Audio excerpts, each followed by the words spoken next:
The filter removes debris from the incoming water supply, so it doesn't pass into the pump. Debris such as sand, grass clippings, or insects can pass from your garden hose and into the pump. When this occurs, the debris can plug the valves or other small passages in the pump.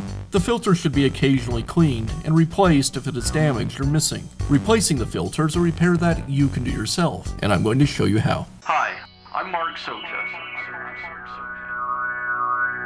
Do-it-yourself repairs like these are easier than you might think. From lawn machines to cordless grills, kitchen mixers, Outdoor grills.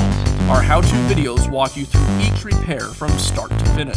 So doing it yourself means never having to do it alone. Let's get started. I'll begin by removing the swivel coupler from the pump.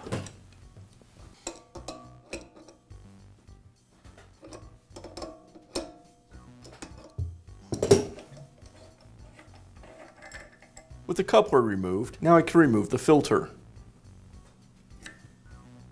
And now I can install the new filter. Now I'll reinstall the coupler. The coupler installs with the hex portion against the pump and the round portion available for the garden hose.